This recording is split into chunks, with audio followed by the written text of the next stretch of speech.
to, especially our hockey program, is because when the team travels, especially for the national team I think absorb a lot of costs. And you must remember, is national team is not only the senior men's team, you've got the senior women's team, and then you've got the junior men and junior women. For example, in 2016, when the women's team, we spent nearly about 1.7 million ringgit just for the team to travel abroad to get exposure. And that actually helped, because we see that by giving them this exposure, giving them to play with all the top teams in the world, they kind of get better and they have more confidence, and they did well. That's how the team actually succeeded, and in a way did okay, but still we were not satisfied because the rankings never moved. It was still number 5 for many years. The same like Arul's team also.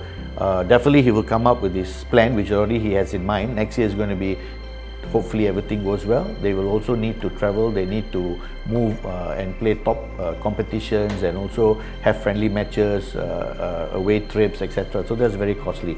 So I think a lot of our funding actually is used for the national setup, and then also paying the player salary, coach's salary.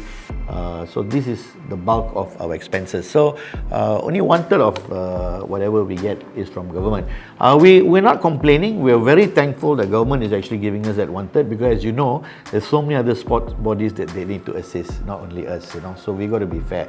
So giving us 1/3 is also very good, and then us being the office bearers is also our responsibility to go and make sure that we also find the balance so that everybody is comfortable and we run it very smoothly and well. So far, alhamdulillah, everything is well. Like I said, hopefully by end of the year we should be also clear of debts. That's our goal and aim. And other than that, we've got sponsors still with us, TNB is still with us, Bank Islam is with us, QNet is with us. So we're also excited, because we also feel that other sponsors are also knocking on our doors and say we want to come and be a partner of MHC. And like I said, the minute we get the sponsors come on board, we also need to see how we can help the states more. But that doesn't mean that the states shouldn't also do their job. So far, alhamdulillah, in fact, like I said, I would bravely say that 80% of our executive board comprises of state presidents or state office bearers. So it's not that we work on our own without getting feedback from the states. The key success of Malaysian hockey or Malaysian sport is we need people to criticize, but criticize positively. Just for the sake of criticizing, you criticize, you're not going to go anywhere. You're wasting your time. Also, we need a team player. All state presidents must understand they must be a team player, because you must give that due respect. You must respect the chair, the president of Malaysian hockey. It's not that I want to be arrogant or say, hey, look, you got to respect me. No, you got to understand, you got to respect Malaysian Hockey Confederation, because we were all voted in. We were all decided by the delegates to given us the responsibility to lead Malaysian hockey for the next 3 to 4 years. So in order for us to succeed, we need team players to be there in the grassroots level. But today I see, wow, nearly 90% of our states, like I said, they all sit in our board, and they're very supportive and very helpful. So that's why I see Malaysian hockey, we have no issues. But like I said, if you have a person who's not a team player, but if you are just there, for the wrong reasons, then it's sad, because then the state is not going to go anywhere.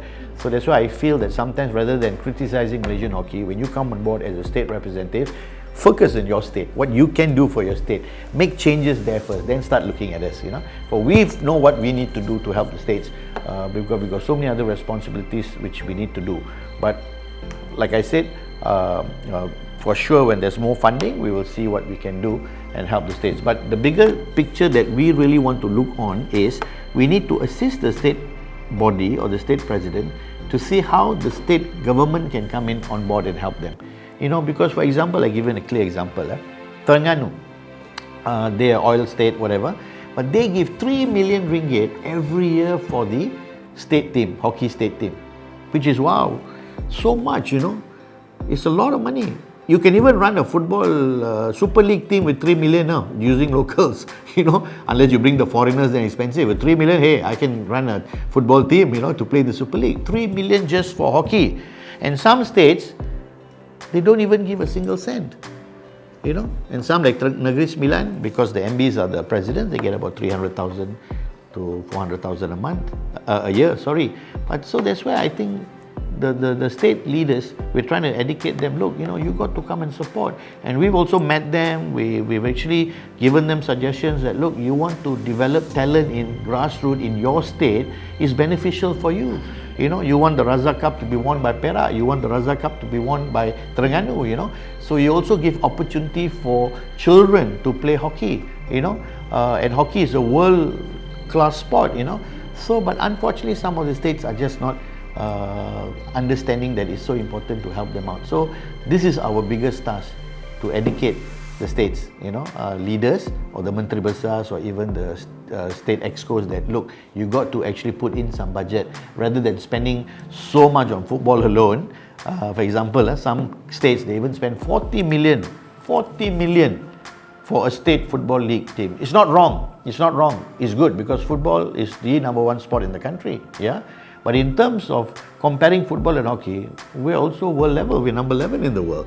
But why you don't get a single cent? You can even give 100, 200,000. Even that is being a difficulty. Whereas I don't see the logic behind it, where you spend 40 million for a football team, and hockey, you don't even give a single cent. So this is where we need to actually make the state leaders understand that hockey also must be given support in order for the state presidents to do the job and bring it to the next level.